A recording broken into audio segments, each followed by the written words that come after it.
పుష్కర్ ఘాట్‌లో టైల్స్ జారిపోతున్నాయని చెప్పేసన్నాను. అది నాకసలు తెలీదని రాజమండ్రి శాసనసభ్యులు నాకసలు దాని మీద అవగాహన లేదు. కాంట్రాక్టర్ ఎవడో కూడా చాలా పొగరుమూతనంగా ఉన్నాడని చెప్పి ఇటీవల ఆయనే కామెంట్ చేశారు.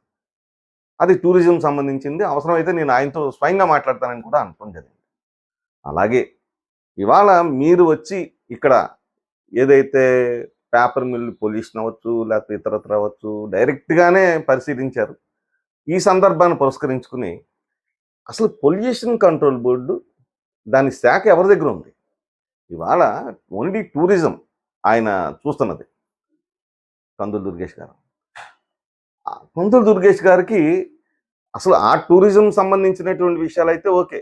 కానీ ఇవాళ ఆయన్ని మీరు నలుగురిలో పట్టుకుని చెప్పొచ్చు కదా అని చెప్పేసని చాలా ఇన్సల్ట్‌గా మాట్లాడారు. పైగా కులం కూడా పెట్టారు.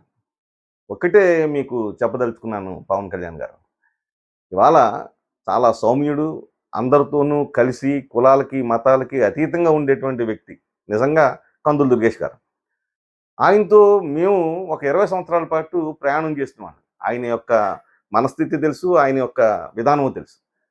ఇవాళ ఒక నియోజకవర్గంలోకి ఇంకొక మంత్రి కూడా రావడానికి లేనటువంటి పరిస్థితులు ఇవాళ మీ కూటమిలోనే ఉన్నాయి. మీరందరూ కలిసి దుర్గేష్ గారు మీరు రండి అంటేనే గాని వచ్చే పరిస్థితి కాదు ఆయనది.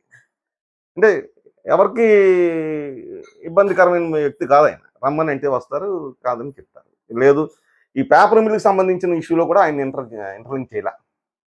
ఆయన్ని తీసుకొచ్చి ఏవండీ సీఎం గారి దగ్గరికి తీసుకెళ్ళండి అని చెప్పి గాని, లేకపోతే ఇక్కడ ఉన్నటువంటి వాళ్ళే పడ్డారు తప్ప ఎవరు తీసుకెళ్ళలేదు.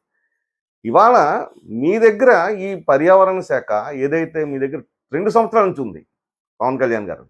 ఇవాళ అంటే మిమ్మల్ని అనాలి. మిమ్మల్ని మీరు తిట్టుకోవాలి. ఇవాళ ఎదురుగుండా దొరికారు కదా అని చెప్పని దుర్గేష్ గారిని అనటం మాకైతే కరెక్ట్ కాదు. మాకైతే కాదు. ఈ రాజమండ్రి నగర ప్రజలు అవ్వచ్చు, తూర్పుగోదావరి జిల్లా మొత్తం అందరూ కూడా దీని మీద చాలా బాధపడుతున్నారు. దీనికి సంబంధించి లగూన్స్ ఎంత దారుణమైన పరిస్థితుల్లో ఉంది అనంటే, ఆ లగూన్స్‌లోకి వచ్చేటువంటి కెమికల్ వాటరు దారుణమైన పరిస్థితి.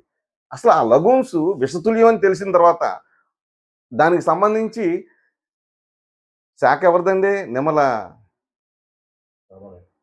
రామానాయుడు గారు. మరి అటువంటప్పుడు ఆయన్ని పూర్తి స్థాయిలో పిలిచి దాన్ని క్లోజ్ చేయమని చెప్పాలి. అది ఎందుకు మీరు చేయలేకపోతున్నారు? ఇది చేయకపోగా దొరికారు కదా అని చెప్పేసని మాట్లాడుకుంటాం సరైనటువంటి విధానం కాదు.